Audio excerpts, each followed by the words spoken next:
Karibu kwa mara nyingine tena mtazamaji wa The World News katika kipindi hiki cha ulimwengu wa siasa. Naitwa Adamu Hussein, bado tunakujuza mengi yanayojiri katika ulimwengu. Lakini tutazame katika eneo la Mashariki ya Kati ambapo jeshi la Iran IRGC la shambulia vikali ngome za kijeshi za Marekani katika kile ilichosema ni kulipa kisasi shambulio dhidi ya maeneo yake ya pwani nchini humo. Kikosi cha wanamaji katika jeshi la walinzi wa mapinduzi ya Kiislamu IRGC kimeshambulia ngome za kijeshi za Marekani katika eneo la magharibi mwa Asia kulipiza kisasi uchokozi wa awali dhidi ya maeneo ya pwani ya Iran. Kikosi hicho kimesema hayo katika taarifa iliyotolewa mnamo Ijumaa, kikisema kwamba kisasi hicho kimelenga maeneo ya jeshi la kigaidi la Marekani magharibi mwa Asia. Taarifa hiyo imesema kuwa hatua hiyo imechukuliwa baada ya vikosi vya jeshi la Marekani kufanya mashambulizi ya anga dhidi ya maeneo ya pwani ya Iran kama sehemu ya mfumo usiobadilika wa Marekani wa kukiuka majukumu yake. Katika kufanya uchokozi huo, Washington imetumia visingizio mbalimbali ikiwa ni pamoja na kupita meli isiyofuata sheria katika njia ambayo haikuidhinishwa katika lango la bahari la Hormuz, imeongeza taarifa ya jeshi hilo. Hapo awali, kamandi kuu ya majeshi ya Marekani ilikuwa imeripoti kuwa imefanya mashambulizi dhidi ya baadhi ya maeneo nchini Iran. Wanajeshi wa Marekani waliotumwa katika eneo la Asia Magharibi walidai kuwa walifanya uchokozi huo baada ya kile walichokieleza kama shambulizi la Alhamisi la ndege zisizokuwa na rubani dhidi ya meli ambayo walipa jina la meli ya mizigo ya MV Ever Lovely yenye bendera ya Singapore. Limedai kwamba shambulizi hilo limetokea wakati meli hiyo ilipokuwa ikiondoka kwenye lango la bahari la Hormuz kando ya pwani ya Oman.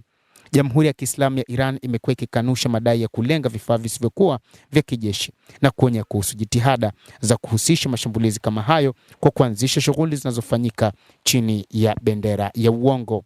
Jeshi la wanamaji la IRGC pia limeeleza kwamba Marekani ilitaka kukiuka majukumu yake chini ya mkataba wa maelewano uliosainiwa hivi karibuni kati ya pande hizo mbili kupitia vitengo vya uchochezi wa aina mbalimbali.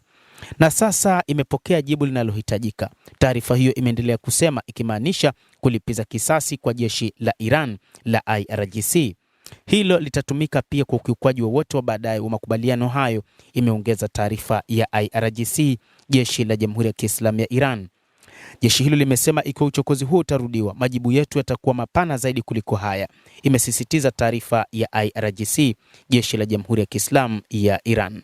Hata hivyo, jeshi la wanamaji la Uingereza limeripoti kwamba meli ya mizigo imeshambuliwa katika mlango wa Hormuz. Shambulizo hilo mataifa linaloshughulikia safari za baharini kusitisha uokoaji wake wa mabaharia waliokwama katika eneo la Ghuba. Shirika la Uingereza linaloshughulikia shughuli za biashara ya baharini UKMTO limesema limepokea ripoti kuhusu meli ya mizigo iliyoshambuliwa upande wa mbele na kombora lisilojulikana na kusababisha uharibifu mkubwa.